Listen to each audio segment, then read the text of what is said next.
Hey everybody, it's Melanie, the Carnivore Queen. Today I have the privilege of talking to the author of the amazing book, Toxic Superfoods. Her name is Sally Norton, and she is here today to discuss all things oxalates, including how they affect the pelvic region and in particular interstitial cystitis. And you guys know that is very near and dear to my heart because I am an interstitial cystitis survivor. That's what I call myself. I eliminated all the oxalates, all the plants, and experienced healing. And I'm here to share my story and also talk to Miss Norton about oxalates and how they affect our body, how they affect the bladder in particular, and the kidneys. So, for listeners that might not be familiar with your work, can you explain the central thesis of your book, Toxic Superfoods? Yes, this is a surprising conclusion that the foods we're promoting for health are instead undermining our health. And that's because we're ignoring the oxalate that's in foods that are really popular right now. Naturally, like nature puts them in spinach, almonds, peanuts, cashews, bran, kiwi, blackberries. Like it's there in foods that are supposed to be so great for us, and we're ignoring that fact. So we're promoting something like thinking about benefit sides and not noticing what's really happening. It's really surprising. It took me a whole career to land here and see it. What happened to you personally that kind of got you kickstarted on this search for, how these foods are affecting your body? Well, I was hook, line, and sinker trained in plants are great. I was interested in health as a tiny child since kindergarten on and decided at age 12 I would study nutrition to help people not get sick. And at the time, the initial message I got in seventh grade was that if you eat a lot of broccoli and vegetables, you won't get cancer and heart disease. They're kind of protective.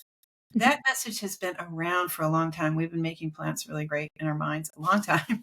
So I came with that premise, that belief that we all grow up on when your parent says, if you don't eat your spinach, you don't get your ice cream, that kind of thing. Like Right. it's always a requirement that these things are good. We've never questioned it. So here I am with this career, getting integrative medicine and successful aging and like read vegetarian books and vegan books. I was vegetarian for 8 years and vegan for 8 more years. During that time, I suffered mightily with arthritis and fatigue and all kinds of problems. And even when I got changing my diet, I kept these foods that have this oxalate in them and had more unsolvable problems. And in fact, for 30 years, I had foot problems in addition to the arthritis and other things. And so very health oriented, eating healthy, organic, homegrown, ideal, home cooked, unsolvable health problems, believing I had a lemon of a body, but needing relief. More and more problems would come on board. And I think they were all different and separate. And luckily, one symptom was a pelvic symptom. I've had like thin skin and a little bit of issues down there and cloudy urine. No one ever mentioned cloudy urine was a sign of crystals of junk that's in your body that's coming out in your urine that you shouldn't have so much of. No one told me cloudy urine was a sign of health problems. It told me what those cloudy crystals, I never heard that. But I had this attack of vulva pain. That is And how old were you when this started? probably had a little bit of an on and off, but when that happened, it was 2009. Okay. So I don't know how old I was, but I wasn't very young. Okay. Not so young. I'm 61 now. And so it's been really since 2009 that I've started to think about oxalates as more than kidney stones. Because in school, we learned that's the main ingredient in kidney stones. People with renal problems and stones should not be eating spinach. You know, the basic ones you're kind of familiar with in school is spinach and chocolate and some vague list that's never complete or accurate. Those of us in the healthcare field don't really know about oxalates presence in our diet, so can't really evaluate a diet. When we think about healthy diets, we're thinking fat, carbs, sodium, and that kind of thing. And we're never like evaluating it based on plant toxins. It's like, how many plant toxins are in this food? We don't even begin. So I In 2009, a web search found the Vulvar Pain Foundation. So there's an entire foundation that's teaching that oxalates are not just kidney stones. Oxalates can be pelvic pain syndromes of all Mm. kinds and connective tissue disorders. You could have a connective tissue disorder. Like, wait, we didn't talk about Wow. that at school. That sounds like me. The stuff she's describing sounds Hmm. like me. I seem like a good fit, but I wasn't making sense out of it. So in 2009 wasn't enough other than me becoming less ignorant about when I was eating high oxalate foods and what they were and how much I was eating. I was becoming more aware of my oxalate ingestion, which is the first thing we should all do if we're really serious about short-term health, long-term health, longevity, not suffering, avoiding kidney stones. Right. We should know this, but we don't. So the unsolvable health problems led to these just bizarre, more of them layering in and then getting this oxalate awareness. And then by then, now that I could tell when I wasn't eating oxalates, things like the arthritis came back when I started eating kiwi every day. Having Okay. kiwi every day, after a few weeks, I started getting stiffer and arthritic and harder for me to perform yoga. And so that just made me realize, wait a minute, the oxalates aren't just the vulva pain. Mm. It's more than that. It's joint pain.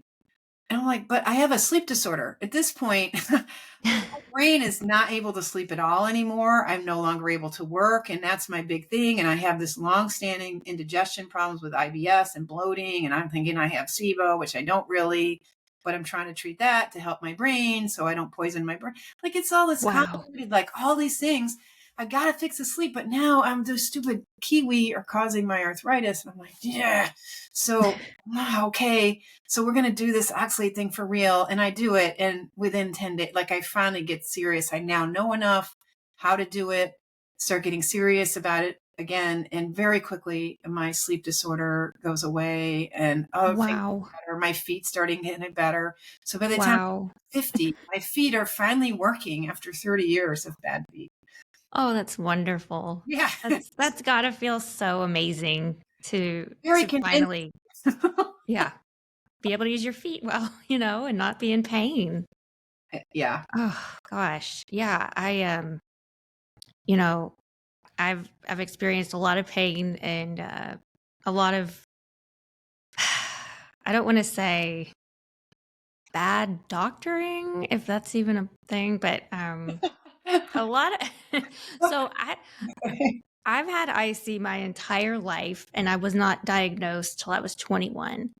And the only reason I was actually diagnosed is because I came out and said, I think I have this thing called interstitial cystitis. And that led to a series of testing, awful stuff. And they said, oh, yes, you do have that. Here's, 50 pills and things like that. But for the prior to that, the 21 years growing up with the, urogenital pain, the burning, the frequency, the urgency, I, thinking back, my childhood was just very difficult. It was very difficult to live a normal childhood, Mm, and I feel sorry for that little girl. I think about that, and mm, yeah, after I was diagnosed, I was put on typical regimen of the Elmeron and the, all these different medications, and nobody ever really gave me any sort of hope. It wasn't like, well, don't worry, all you got to do is take this and it's going to go away. It was never anything like that. It was just a knowing that I'm always going to feel like this, which is so depressing. And gosh, I don't know. I know there's other people out there going through this exact stuff. And so that's why I feel compelled to talk about what really was the kicker for me, what really changed it. And that was when I got rid of all the plants. And most people think that's insane. That's not healthy. You're going to die. I've literally been told by my dad, this diet will kill you. Now, I don't know. Maybe we're all going to die, right? But I have no pain. And I consider myself completely healed from changing what I ate. And it's so crazy that after all these years, it was something so simple as just eliminating the plants in my diet. And I think that the book that you've written is just like, it's phenomenal. And it challenges everything we've ever been taught in everything. And when I was in college, I took a nutrition class, and it's the same thing. It's like the USDA food pyramid stuff. I know that's changed now. It's like, what is it, My Plate or something like that now. But it's just, that was what we were taught. I was in nursing school actually, and had one nutrition class, and yeah, they didn't say anything about not eating Pain your spinach syndromes. smoothie every day, because that caused kidney stones or joint pain. Nobody's going to say anything like that. So it's just, I think it's eventually going to get to where this is normal, that we talk about, pain experience in the body, and hey, what's your lifestyle like? Like, what are you eating on a daily basis?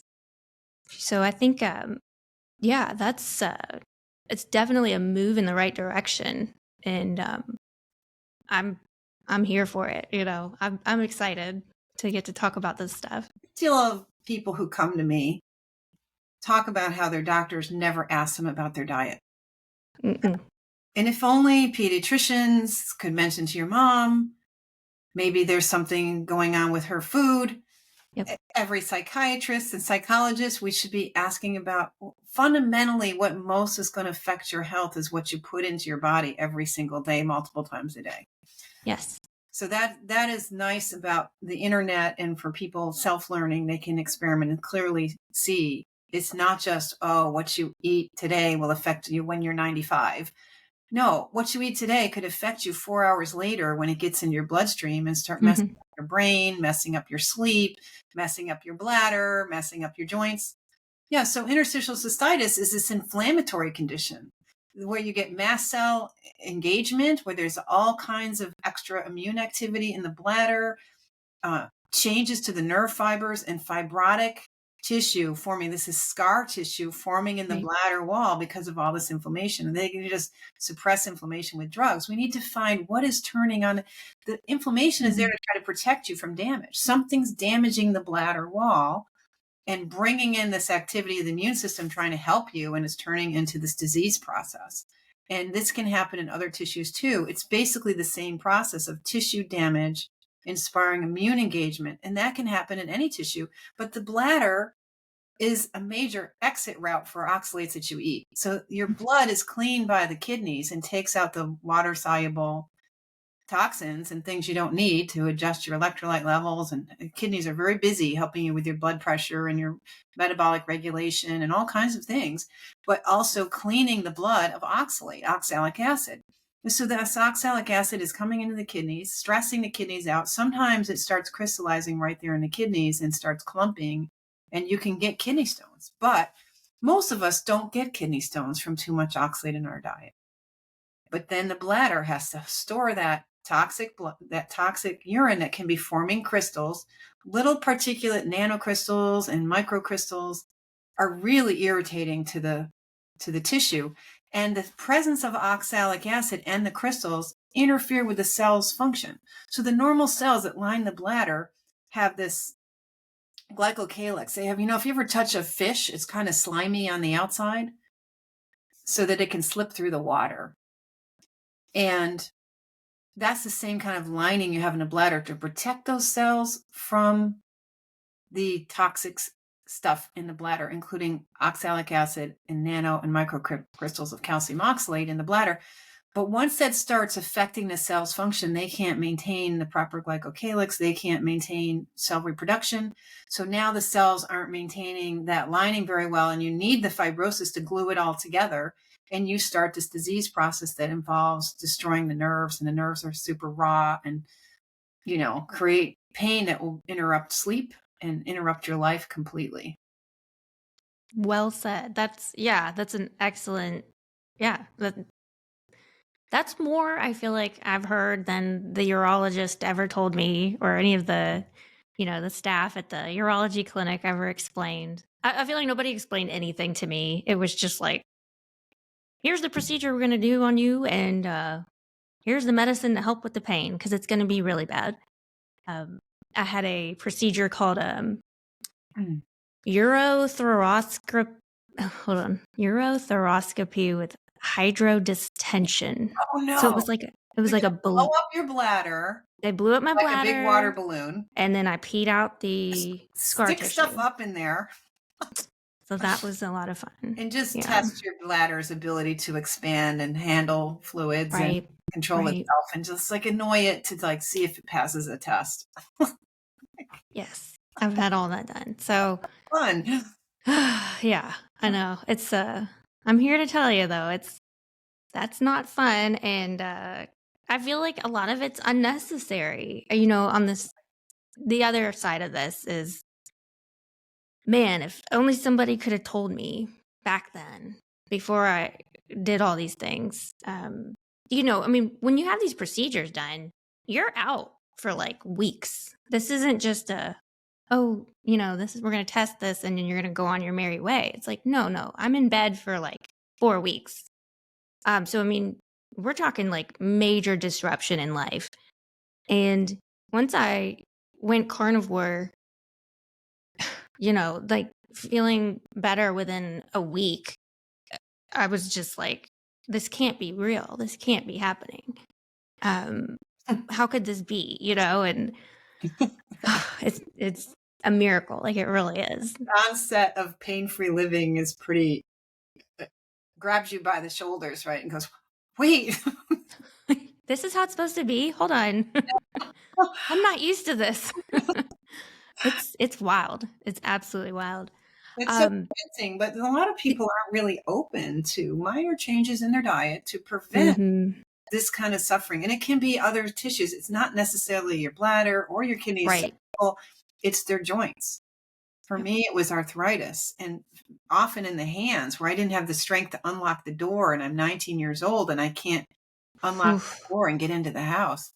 Yeah. That was my diet, my healthy diet that was loaded with plants and all healthy and moderate fat. I learned at school to fear butter and be casual about sugar.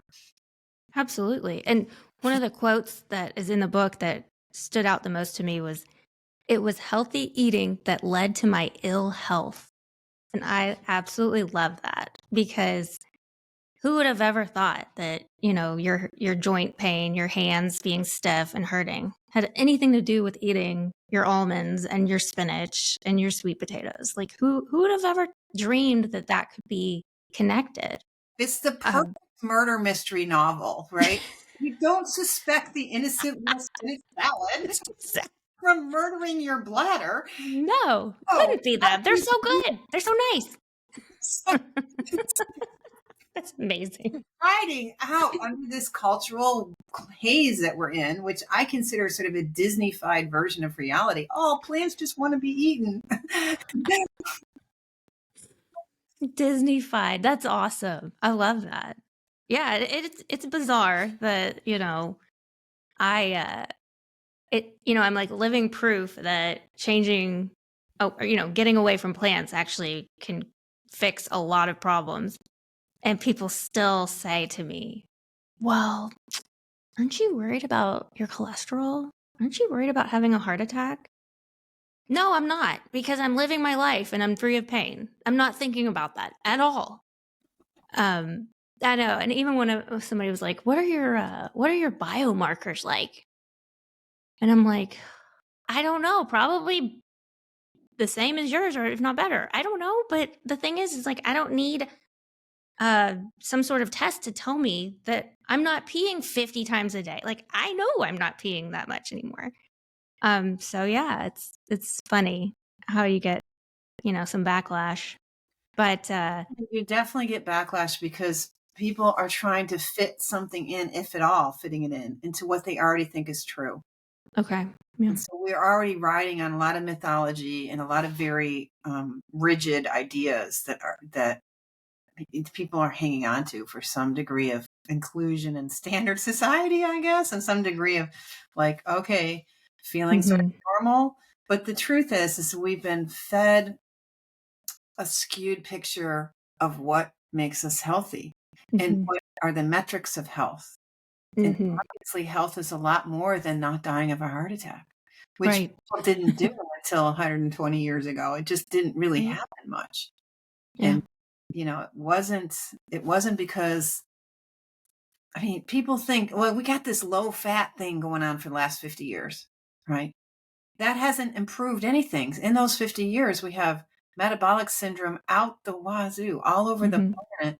People now are pre-diabetic, diabetic, obese, have no idea how to lose weight, more and more pain syndromes, more and more mental challenges with Mhm. anxiety, learning disorders, um, just sadness and even difficulty getting through trauma and grief, not recovering well from difficult life experiences, and struggling with depression. So we have this self medicating going on. We have professional medicating going on. We have a drug addiction problem. We have people dropping dead of laced street drugs. Why are people using all these substances? Because there's a certain degree of misery going on with the nervous system. So Mm. our modern life is causing chronic inflammation through the whole body, and the nerves are particularly sensitive to that. Oxalate is a major promoter of neuroinflammation, connective tissue inflammation, problems with the urinary tract, problems with digestion. Pretty much any organ, it's collecting in your thyroid gland and your pancreas and all kinds of glands, and it can really affect your vision, your metabolism, your performance, whether it's performance in school or on the football field or whatever, or, being able to sleep because you can control your urine. Your bladder is competent. It can hold urine and Right. pee appropriately. Like, it's surprising how important it is to have a good bladder. It's like, it's like goes away. It's either leaking or demanding attention all night long or Yeah. making you stop every half an hour in the car and you can't even go anywhere without knowing where all the gas stations are. Yes. Traveling is fun with IC. Yes, I people would growing up, I was like, oh gosh, we got to go on a road trip with Mel, ooh, because I couldn't hold my bladder for more than 30 minutes. So it Yeah. took us a long time to get places when we went on road trips as a family. But Well, I have two I, cases on my website, on my YouTube channel. There's oh, 13 people sharing their testimonials, and two of them are specifically interstitial cystitis. Lisa talks specifically about trying to take her kids to their games and how difficult that was to having to travel an hour and a half, 2 hours to games and having to mhm, stop 3 to 4 times at least on the way to these games, and what a problem that was. And then there's Rick, who was not able to sleep and was really his ability to stay functional person and have the least remoteness of happiness with sleep deprivation so chronic practically broke him. 50 years struggling with interstitial cystitis. But when it comes mm, to oxalates, like I said, it's not necessarily your bladder. This is just one example of where it can take you. And all of us who've had right. something, whether it's the arthritis, the foot problems, the endometriosis, the need for a hysterectomy, the infertility, whatever it is that oxalate is doing to you, hypothyroid, mood problems, anxiety, depression, it's not fun. Why not avoid it? Well, like you said, people aren't necessarily open because what are you going to have a heart attack if you don't eat your spinach? Spinach has been known for almost 100 years to be a problem Mm, because of its effects on calcium metabolism, especially mm, for children and infants. mm, Known to be a problem in the science and got dropped. Like, you are not getting a real picture with these recommendations of no fat, yes. no salt, lots of spinach. That's leafy greens are dark leafy greens. The three dark leafy greens are high in oxalate. Really, the worst foods you could eat are spinach, chard, and beet greens. Those are, other than kale, which is not high in oxalate, by the way, it's in the cabbage family. Those vegetables are not high in oxalate. It's not all vegetables. So not everyone's going to go carnivore. But we Right. can improve everyone's health. We can improve a vegan's health, a vegetarian's health, a mixed person who wants to eat whatever, pescatarian, whatever you are. You can improve if you know, like, this 20 foods that you ought to watch out for, like the almonds, peanuts, potatoes, dark chocolate, those dark leafy greens, a couple of fruits, bran and the grains, and these pseudo grains at the low, the no gluten thing. If you're on a gluten Oh, diet, mhm, the things you tend to eat instead are really terrible: quinoa, teff, um, mm, cassava, plant. mm, I mean, those things are quite high in oxalate. So if you go on a dairy-free, gluten-free diet, you're going to increase your oxalate ingestion and the amount of oxalate that gets into your body, because without the calcium in dairy foods, you will absorb more of the oxalate in the foods. Oh. You can see how people move down this path of trying things, this sort of like wandering around. Well, what's going to make me healthy? I ought to go gluten-free. I ought to go dairy-free. I ought to go low fat, no salt, exercise more spinach smoothies, more sparkling water. And none of it's working, and it's actually taking you down towards this healthy eating. So that's why the message of toxic superfoods is so important, because as you start to engage in this health journey, you're most likely going to add oxalate to your diet if you listen to this mainstream thing about you need no gluten, you need spinach smoothies, you need more vegetables, juicing, grab tea instead of something else. Tea is another high oxalate food. Tea, I always say tea is probably like the closest thing to putting fire in my bladder. Tea is so like the worst thing I can take in. Where can people learn more about your work and all the concepts that you discussed in your book, Toxic Superfoods? I have a website, sallyknorton.com. Come there. There's lots of free information. There's pages and pages. There's blogs in the shop where you have to look hard under get help and support and how to buy stuff. It's hard to find it. There's free stuff in the shop. There's free downloads of the oxalate basics and so on. You can buy Toxic Superfoods, the book, on Amazon and any bookseller. I do not sell that book. That comes from mainstream publications. That's it. I have mine. I bought off Amazon. Bought it on Amazon. You can get it other booksellers anywhere, local booksellers, whatever. And if you're one of those people who likes to share, I'm going to give it away a lot. I recommend you make people buy their own, but you can buy it by the case from the publisher. But if you want more information, I have a specific book. I worked 5 years on this. You cannot find oxalate data online. That's true. It's all just a big mess. So I spent years pulling together the data into easy tables, and you can only get this on my website. So the tables are all color coded, and things that are white and green are low in oxalate and yellow is cautionary. And then you get into the pink and the red, and that's really high food. So you can find foods that aren't high in oxalate and see which ones are. And you see a lot of things are fine and a lot of things aren't. And you can see quickly with color coding. So that's excellent. Yeah. And there's summary up front, explain the tables and how to work with the data. So I thought this would be good for dietitians and health coaches and nutritionists, but a lot of people are telling me they like to start with this book, which I think you don't need to. I don't think you need the level of detail in the data, but it does help convince people, wait a minute, they've tested all these foods and they care about this information and there's actually a lot of difference. Like that can help you convince yourself or someone you love that this is a real thing. So you can only get this on my website. I have not written 100 things on Amazon. There's a lot of scamming going on. Only this book on the mainstream outlets, and there's this only on my website. So finding other things that has my name on it, don't believe it. You can find me on Instagram. I'm not there a lot. I'm rarely on Facebook, but please find me on my YouTube channel, SK Norton on YouTube, and you will find 13 testimonials, including those interstitial cystitis cases. The most recent one came out on Mother's Day. 3 families explaining how high oxalate diet in pregnancy affected the birth process, causing placental problems that cause early delivery, that cause issues with the children, oxalate coming out in the breast milk, causing issues with children for years to come. We really want young people who want to become parents to know that oxalate can mess with your family. Wow. Oh, that's big. That's really big. Yeah. So what I'll do is I'll link all these links at the bottom of in the description in this YouTube channel, this video. But Sally, I just want to say thank you so much from the bottom of my heart for creating this book and, putting your all into it. And I just love that you are so passionate about trying to help people that are in pain. And I think that that's magnificent. I'm really thankful that I found this book and that, and it could also help people if they have questions about it. Maybe you could share the book with them. Because I get a lot of, family members and friends that, question the things that I'm doing. And maybe now I'll just say, here, read this book and we'll talk about it later, So it could be a nice little gateway if somebody in your life is maybe suffering or, you just want to help somebody that's hurting and they could read this book and it might, open their eyes to a whole new world of possibility and hope. I mean, Hope. hope. This Yeah. is hope. This really is. It's So, a message of hope. We do not have to suffer. And I just want to put out a life ring to the other people that have what I had, which is healthy eating disease. Like, what is this?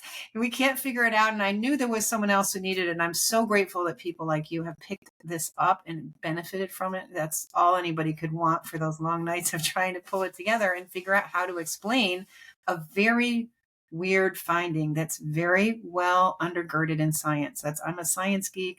Hanging out in the library is the thing I do. I only fit 600 references in this book, but let me tell you, it's a very interesting delve into the medical literature that takes years. And I'm so glad that it's now a readable package that you're willing to share with your friends. That's cool.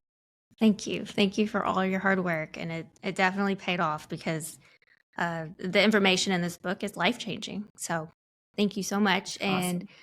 And yeah, I will, I'll get this going. And do you want to stop it? You can stop recording if you want. Sally, are you there? I am. There's a lot Okay. of ignorance, and most of the time you were talking, I could not